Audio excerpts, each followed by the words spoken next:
So, as a lot of you guys know, 2025 is coming to an end. And I can definitely say for sure that for my YouTube channel, 2025 has been a crazy year. Now, I kind of forgot if it was this year or the year before that I reached 100 subscribers, but I went from 100 subscribers to 220 subscribers, which is just crazy. But I want to go build it up and make 2026 even crazier, with the next goal reaching 1000 subscribers. Anyway, since this is going to be the very last video of mine in 2025, I wanted to do something different from all the shows I've been reviewing and loved throughout the year to talk about all of them in one video. Now let me be clear, I don't want to be a movie/reviewer channel. It's just that this content has been doing extremely well on the channel, but I like to go beyond that, which is why I made the video where I talked about stop motion. It wasn't one of my best videos out there, but I had a lot of fun making it. Anyways, let's stop bragging, enjoy my last video of 2025, and let's begin the list.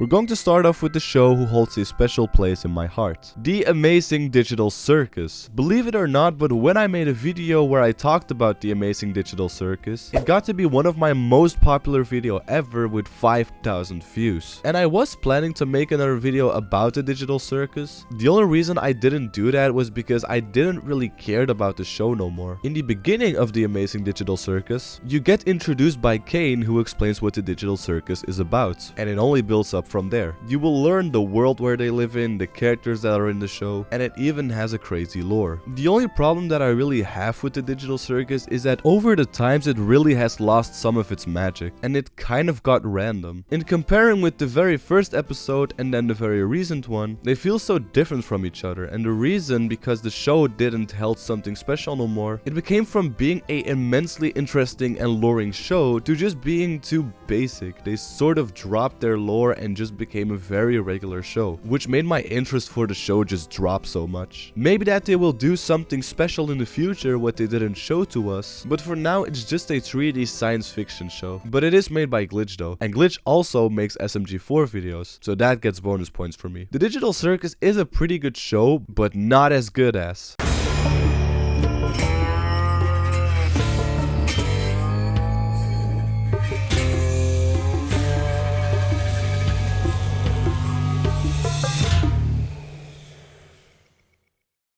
For the past couple of months, I haven't been able to get in a variation of all kinds of shows and movies, because I was stuck in my room on Netflix watching Breaking Bad. There exist a lot of shows and movies who happens to have a franchise because they have a lot of movies, such like Harry Potter, Peaky Blinders, Stranger Things, The Walking Dead, Star Wars. But from all of that, I think Breaking Bad was the best one. From the very beginning until the very end, it is just amazing. Breaking Bad was actually one of the only series who managed to keep me interested to watch through the entire series, which a lot of series fail to do at times. But even besides from that, the character designing, the plot, the acting, it is like all of these different puzzle pieces who are just able to fit perfectly together so that you have a beautiful puzzle. Like there exists this character in the show that is called Gustavo Fring. Like the character design, holy fucking shit, this guy is just so amazing. Gustavo Fring, or Gus is what people call him. At first in the show he looks like a very regular guy who runs a KFC lookalike restaurant called Los Pollos Hermanos. But once you actually get to know who he is and what his story as this character is, you would shit your pants, man. I don't want to get too much in detail, but this guy was thought out so fucking smart, because throughout the show he tries to play as an innocent fast food owner, but that in reality he's one of the most dangerous people to mess with. Now from this show I did want to make a video about this. The only problem I really had is that I didn't really know what specifically I wanted to talk about, because only saying it is good, that is okay for 4 minutes, but once it gets longer than that, I would definitely understand if you guys wouldn't be interested to watch the rest of the video no more, which is why I didn't do it. Before we're heading to the next show, here is my rate of the franchise. Breaking Bad is amazing. There is this other show called Better Call Saul, who lives in the same universe as Breaking Bad. Better Call Saul is actually just a prequel from Breaking Bad, and it's pretty good. Then you have a Breaking Bad movie called El Camino, but El Camino is in my opinion a bit more disappointing in my eyes, simply because I just feel like there was just so much in this movie that they could have done better. So in this order I would put it like this. You know what is also a franchise but a bit more spookier and gore?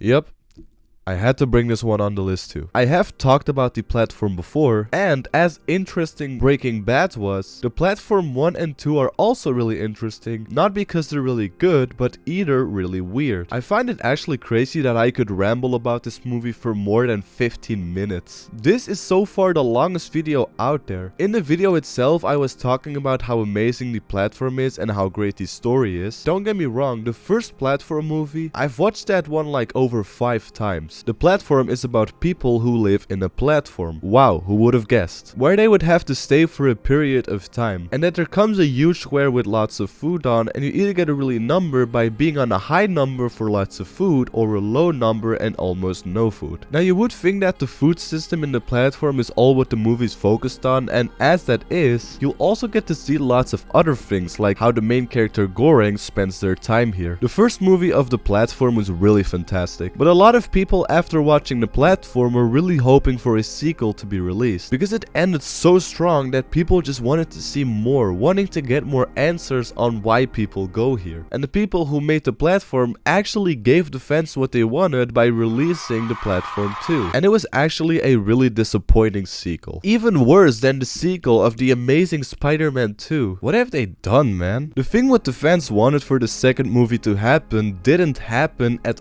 all. In this video, I basically went really hard into detail what it is about and why I kind of liked the movie. While a lot of people despited this movie, I thought it was okay. Not good, but I still enjoyed the content what they gave to us because even it isn't perfect, they always could have done it worse. The only reason why people didn't like this movie were for many reasons. As the first platform movie showed us a whole world of people living in this endless cube, there were so many people wanting to know what happened in that movie. And lots of people of course hoped that the platform 2 could give us an answer for that. But instead that they were giving us the answers, they were only leaving us with more questions in my head. 80% what they put it in this movie is just worthless. 80% what they put in this movie has no sense at all or no reason to be shown. And that also doesn't make it better how so many of these characters in the movie were so poorly written. 80% sucks. 80% of what you see in this movie just sucks. Trust me, if you would watch both of the movies and pay really good attention on how they are written and filmed, shows enough to see what they did wrong. 80% of the platform 2 is just awful, and the other 20% isn't really bad, but not good either. More like,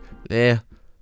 Meh. Now, even though the platform 2 wasn't one of my favorite movies, for some reason I still kind of liked it a bit. And that is basically, it is still the platform. The idea what they have for the sequel was not good, but from what I've seen, they definitely had a plan, a idea, but that it just worked out the wrong way. If they would ever make a platform 3, which is likely gonna happen, I am actually still interested in watching the third one. Even though the platform 2 was a disaster, like I said, I see that the third one, so if actually would come out, then I would also make a video about it for the people who want the information and not the movie itself, because I could understand somewhere that people don't care about it no more, but I will follow every single dust that they will be clearing up, so I will keep you guys updated about this franchise. Now that we had to platform 2, let's get to something more magical, more fantasy and science fiction that I'm talking about.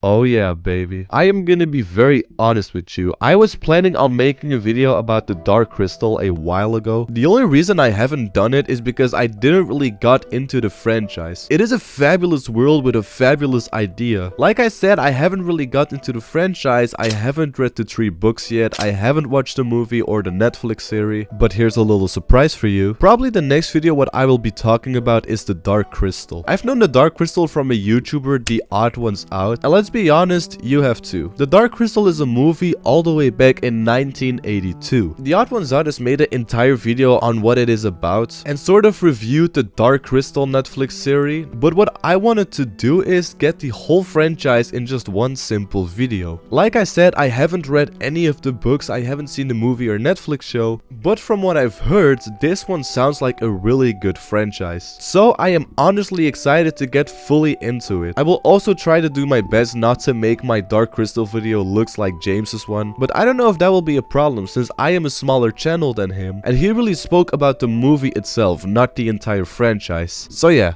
I'm excited. Okay, next one.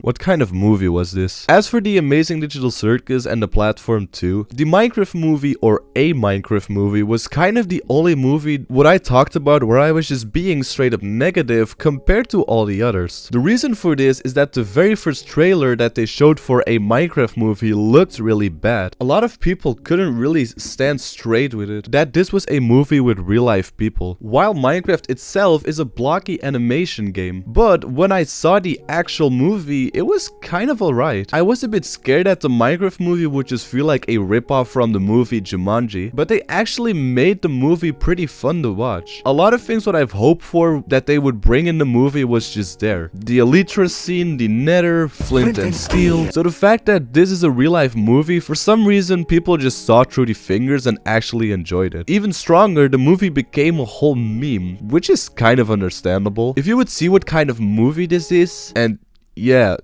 the internet. They also had a little collaboration without even realizing. Dan TDN, Afmao, Mambo, Jumbo, and even Technoblade. This is really cool thought out. I gotta give them that. This is just the best part in the movie. Rest in peace, Technoblade. Oh yeah, and for some reason they announced on Instagram that they are making a Minecraft movie too, which is,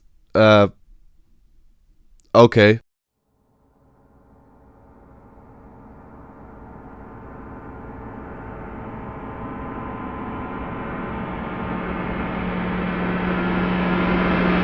And here we are with another title where I also made a video about. Now from all the movies and shows I've talked about so far were very huge titles. The Amazing Digital Circus, Breaking Bad, The Platform, The Dark Crystal and a Minecraft movie. But from those huge titles, the H show isn't that of a huge title like all the others. Which is why this show feels more special. It is a show that is hugely inspired from Squid Game. It isn't really much the same as Squid Game, but it definitely feels like it. Mainly because most things what they did for this series are things that you also see back in Squid Game. Players who play for lots of money, same clothing, and the list goes on. But while in Squid Game that you have to play to win some money, which sounds something Mr. Beast does a lot, in the H show you don't really do that. The only catch that there was in the room where all the 8 people were staying, they were getting watched 24/7, and sometimes it is their goal to entertain the people who were watching them by doing stuff like playing kids games in a very violated way. It also depends on what room you're staying at. In the building of the H show there are 8 rooms, and the time that you are spending here you also get a room. It depends on what room it is because the person who is on all the room above gets X amount of money every minute, and the person who is staying on the lowest number gets a lot less money per minute. The H show is like if Squid Game and The Platform would had a kid. And if you want me to go more in detail in the show, or the show sounds actually interesting, then go watch the video where I go in detail. And now I did self-promotion legally. But all jokes aside, the fact that the show has a very simple but still fun concept made me really like it. I can't wait for season 2. Just please don't fuck it up. You know what is also getting a new season?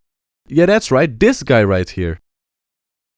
I bet I can say that many of you have forgotten about Stranger Things. And honestly, it's not even that surprising. The last season came out a while ago, and with so many new shows constantly dropping on Netflix, it's easy to move on to something else. I'll admit it, I also kind of forgot Stranger Things even existed for a moment. But when I think back on it, holy shit. This show is genuinely one of the best series that Netflix has ever made. Maybe one of the most iconic horror-themed movie shows ever released. On the platform besides Squid Game, Stranger Things just hits differently. It has that unique mix of horror, nostalgia, and mystery that makes it stand out from everything else. I've always had a huge love for Stranger Things. The first season is an absolute masterpiece. It had everything: tension, great storytelling, likable characters, and that mysterious 80s vibe that makes it feel so special. I still find myself rewatching that season from time to time, and every time I do, it reminds me why I fell in love with the show in the first place. Then season 2 came out, which in my opinion was just as good as the first one. It continued the story perfectly and kept the same tone and atmosphere that made the show so memorable. Season 3 though started to lose a bit of its original Stranger Things magic. Don't get me wrong, it still was a great season, full of fun moments and great visuals, but something about it felt slightly different. Still, they managed to keep it entertaining. Now season 4, that one was a bit mixed bag for me. It wasn't bad, far from it, but it definitely felt different from the others. The tone was darker, the pacing was heavier, and at times it just felt like there was too much happening all at once. Some moments were amazing, while others felt a bit overwhelming. Still, it delivered some of the best episodes of the whole series, especially with how much more complex the story got. And here we are, waiting for season 5. I seriously cannot wait finally for season 5 to come out. Dave mentioned that the best wishes of course, and then I'll see you guys later. Bye bye.